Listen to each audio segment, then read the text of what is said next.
Hello, fellow Araxians. I'm Commander Cyrious. Today we are going to be going over the black market weapons. These are the weapons that you can earn with the A7 currency. In general, they're variations of existing weapons in the game with unique tweaks.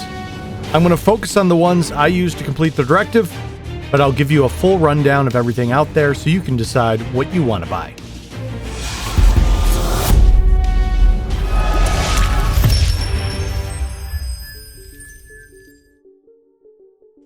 Okay, soldiers, so A7. You've seen this icon on the upper right of your screen before.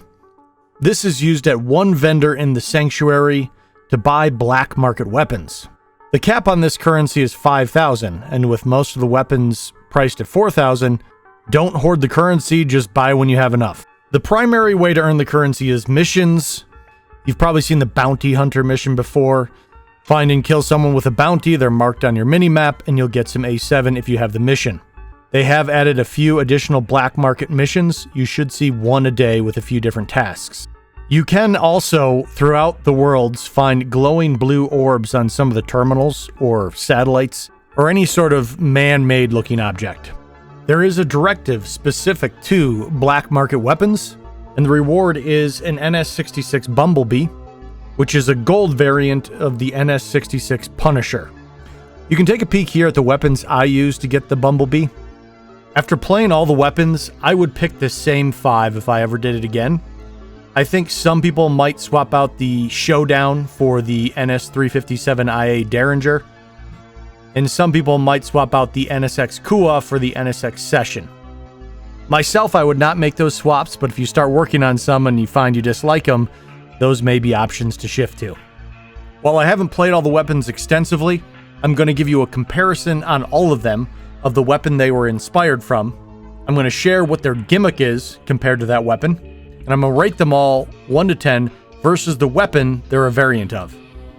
So we're going to start with the NS-357IA. I don't know why the name didn't make it in the game, but it's nicknamed the Derringer. Paying homage to the Derringer, a longtime Planetside 2 player that produced the Instant Action podcast. The Philadelphia Derringer is infamous as the pistol used to kill Abraham Lincoln. There's been a lot of different iterations of what a Derringer is, but in general, it's the smallest possible pistol you can get.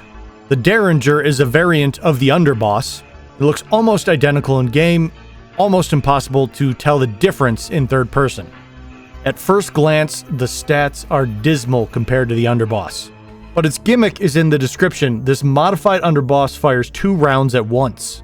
So when you're using this weapon, it actually has a shotgun reticle rather than a pistol reticle. And if you do the math, 250 damage times 2, 500 base damage at max damage range. And if you hit that, times 2 again. So it does 1,000 damage to the head within 2 meters. That's a one-hit kill weapon, ladies and gentlemen. Now, when I Araxiumed this, the MPL wasn't available, so I used the Dark Light because it was the only option. But this thing kicks really hard, so the mobile prediction laser could make it much more bearable to use. Now, you can probably guess just looking at the stats that where this weapon shines is CQC flicks. And not everyone's necessarily good at that. You got to be able to turn, acquire the target, find the head, and bam. If you're not up for that CQC flick style play, but you still want to Araxium this one, you're probably creeping around as a Stalker Cloak, waiting for easy still targets you can get up close and personal to, and taking them out with one hit. With this weapon, you are going to be reloading all the time. So just like the underboss, it still only has 6 rounds, but firing 2 at once, you only get 3 shots before a reload. It's an extremely unforgiving weapon. Also, it has very high damage fall off compared to the underboss. You can see there, if you're shooting at anything that's more than 5 meters away, it's a pea shooter. As well as just the nature of it being a shotgun, one of the pellets might miss, even if you're on target. So my first scale is going to be best to worst for weapons I did for the Black Market Directive. And I'm going to give this one a 5 of 5. This was my least favorite of the ones I Araxiumed. But in comparing the weapon to its counterpart, the underboss, I'm going to give it an 8 out of 10. The extreme damage fall off and the fact that it only gets 3 shots per mag effectively take a couple points away, but man, it's a ton of fun to suddenly turn a heavy assault to mush in one-shot CQC. Okay, next up we are going to be looking at the NS-30 Tranquility. Its gimmick is that it fires vials of Manticore ammunition that slow infantry movement on impact. If you get a hit and the target's in close enough range, you will see a green glowing effect in the center of that player character, notifying that their movement has been slowed.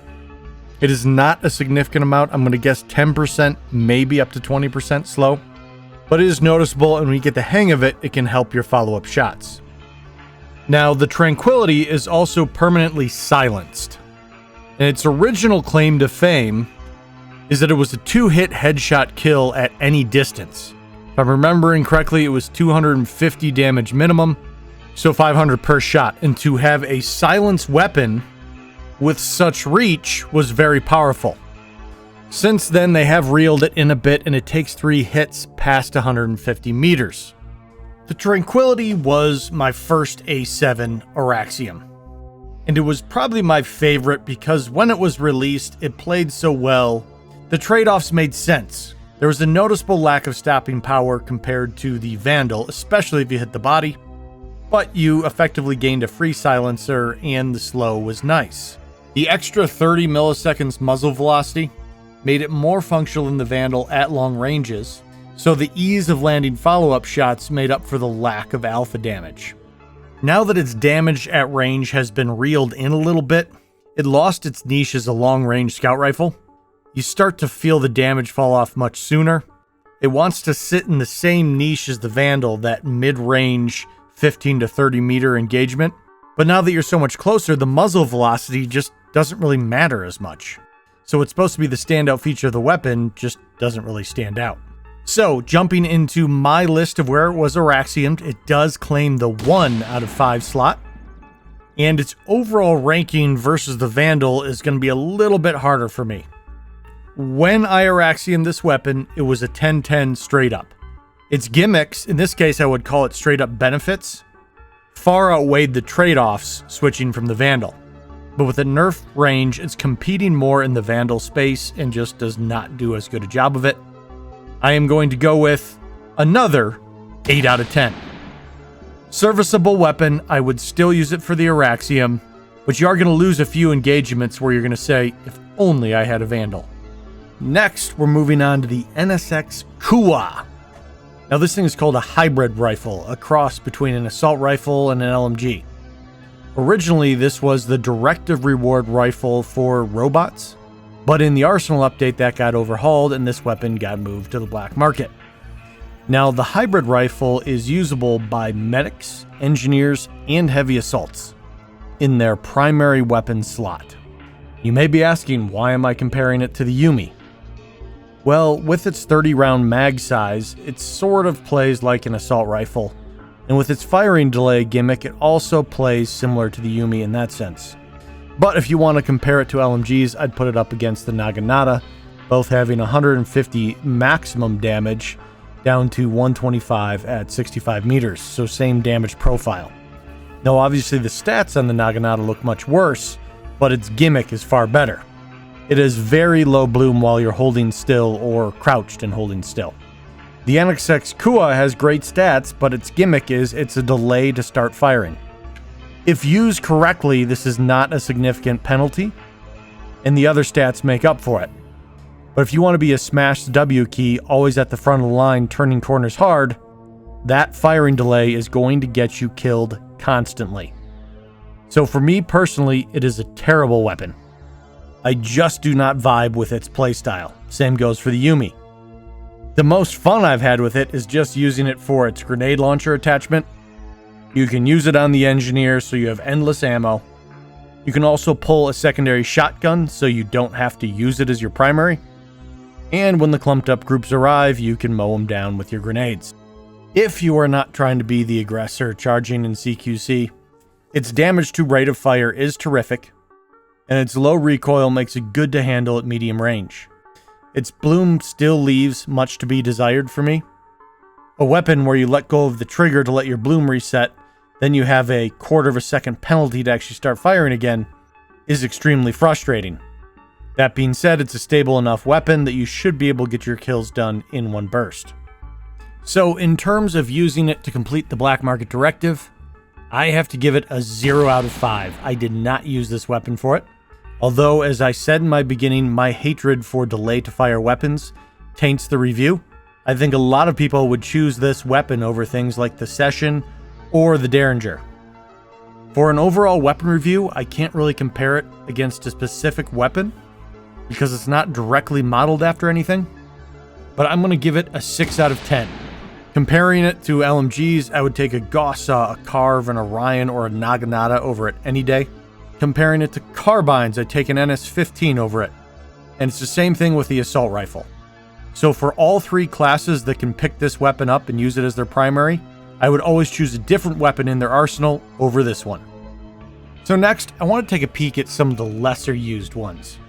Let's check out the Havoc missiles, the ESF secondary weapon. When you hear Havoc in Planetside 2, think of disabling repairs. You can get this effect using the NS-66 on a heavy assault with their underbarrel launcher. You can get this from heavy assault grenades. And that's what Havoc missiles do for the ESF. They provide a temporary debuff where the enemy cannot repair, be it from a repair galaxy or fire suppression. Now, I compared it to Coyote missiles only because it is a multi-projectile weapon. That is, that it fires 4 missiles and then reloads. But it's more akin to the Tomcat in that it is a lock-on weapon, not a heat-seeking weapon like the Coyote. Now, I have barely used this weapon, so I'm not actually going to give it a rating.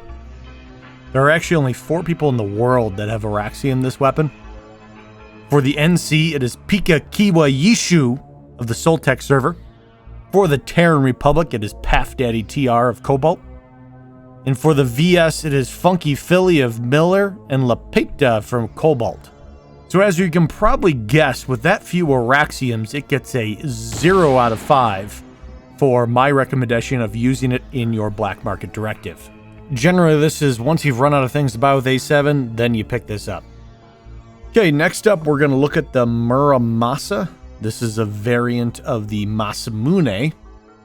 Now, the Masamune can either throw all 4 rockets at one time for a total of 900 damage, which is a pretty good burst considering the Decimator is 975. Or you can right-click and fire, and then it's one at a time, but they are laser-guided projectiles.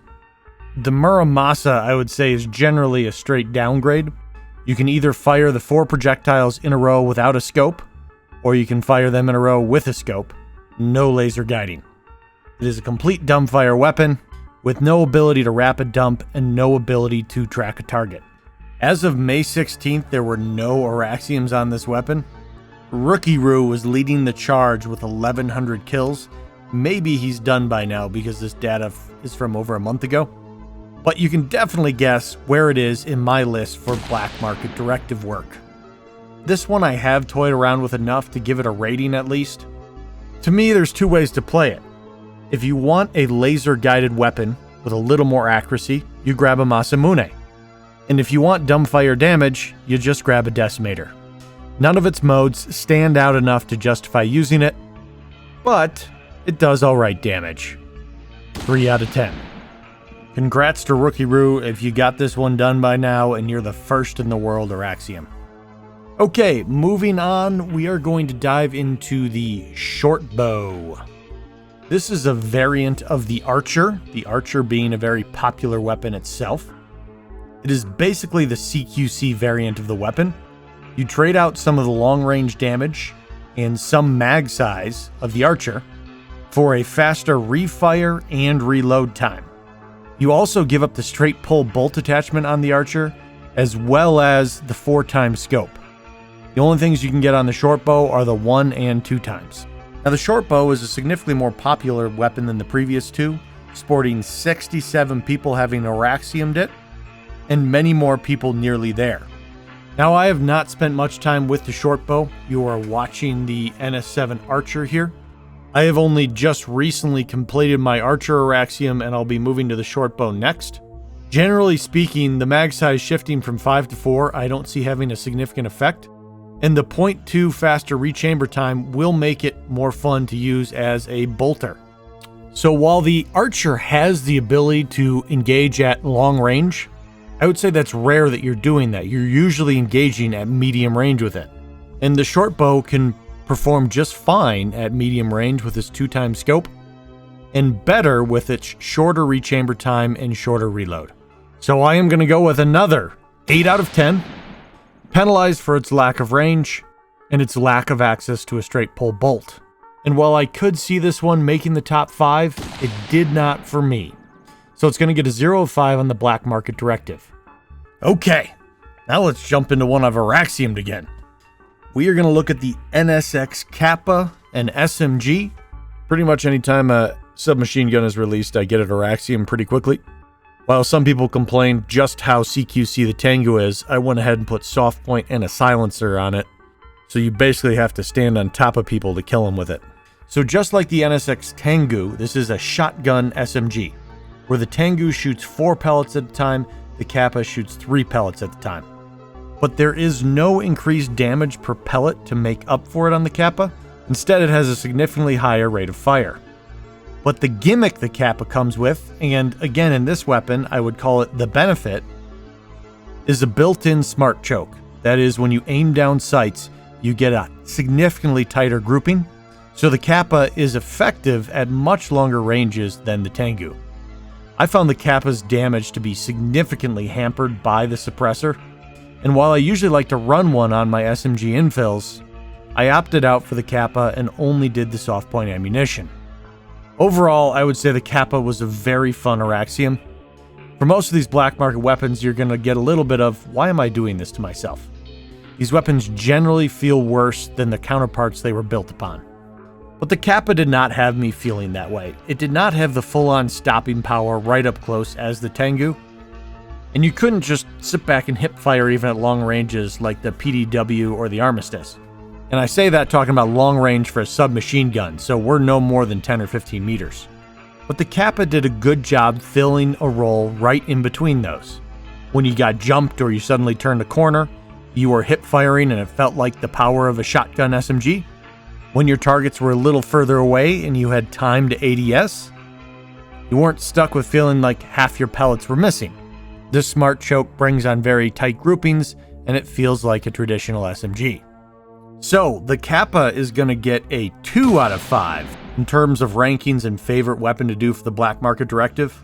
In fact, since the Tranquility's been nerfed, if I had to do it all over again, it might be the 1 out of 5.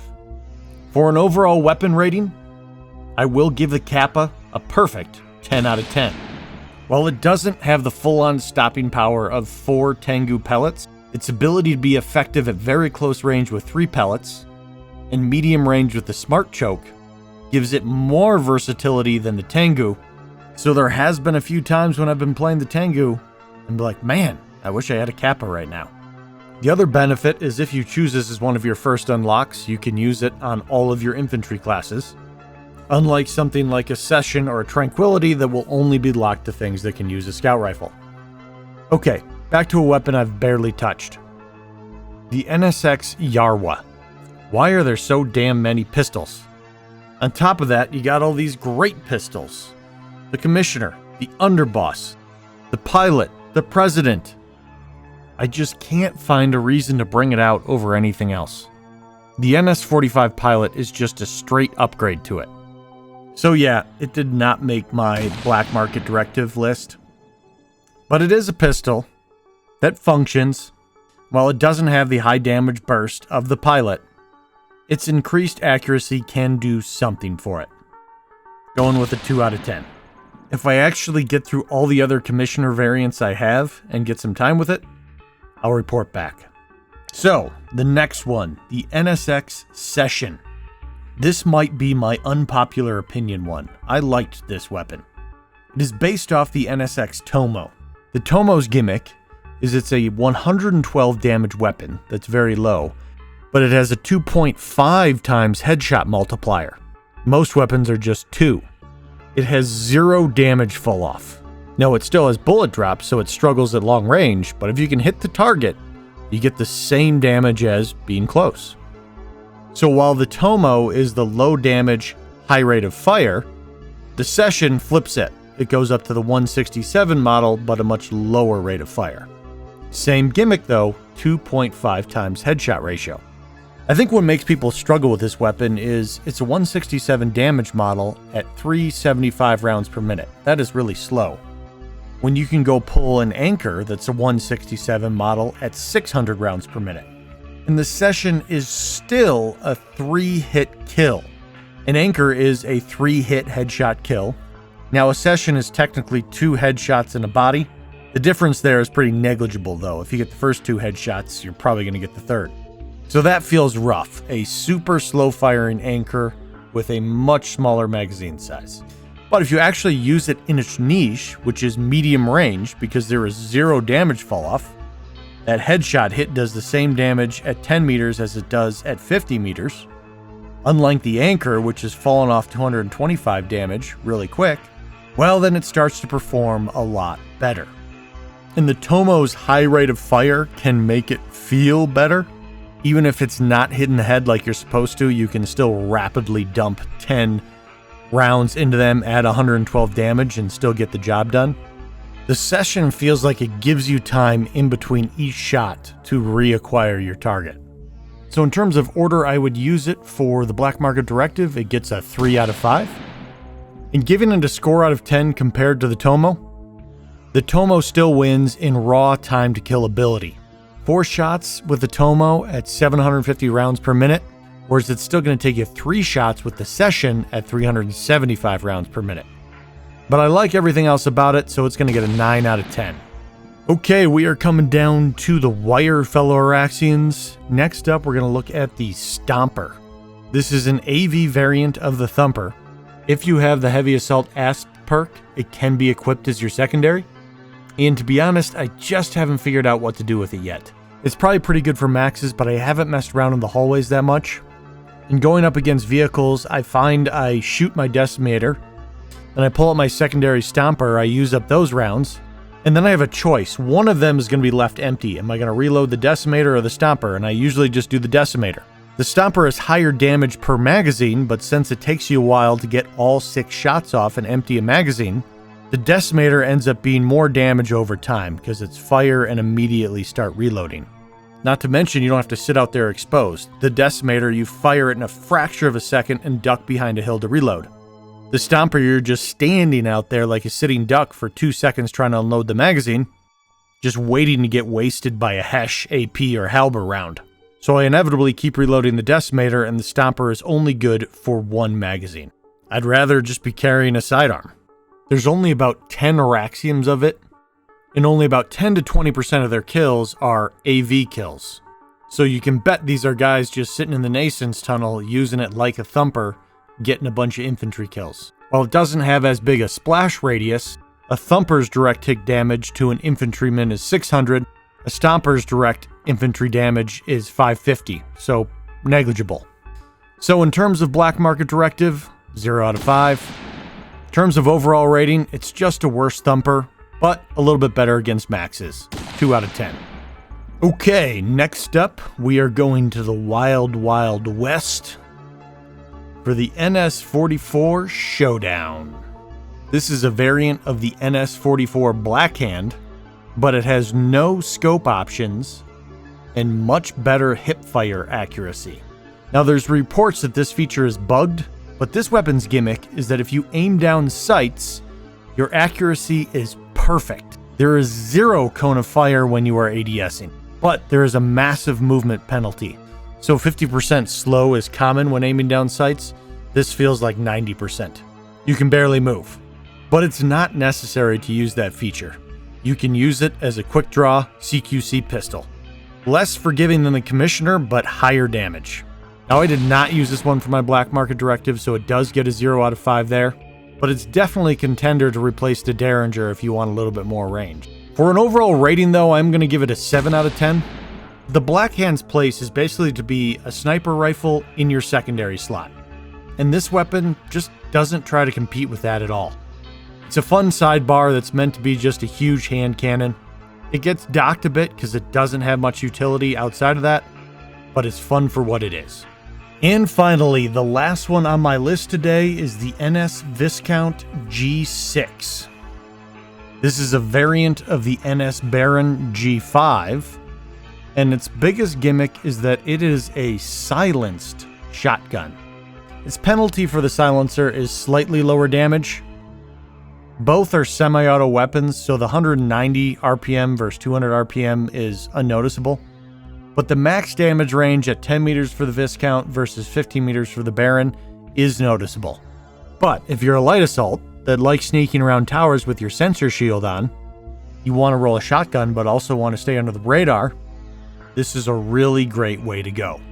So while this weapon was the last one I did to achieve my Auraxium, I do give it a 4 out of 5 in order I recommend for the Directive. In terms of overall score, it gets a very high one from me. The fact that it's the only way to get a silent shotgun and its large magazine size makes it a 9 out of 10 for me. So if you do complete that Black Market Directive, you will unlock the NS66 Bumblebee. It is just a gold variant of the Punisher, but the Punisher is a terrific SMG. It's kind of my go-to when I've got all the other existing ones Auraxiumed. Definitely a 10-10 weapon, so I think it's very much worth doing the grind for. Well, fellow Auraxians, there you have it. I hope that gives you a little better understanding of what the A7 is used for, what the black market weapons are all about, and will help guide you on which ones you should unlock first. That'll be it for now, soldiers. Until next time, please make sure you take a second to hit the like button and subscribe if you have not yet. As always, though, I'm Commander Cyrious, and until next time, I will see you Planetside.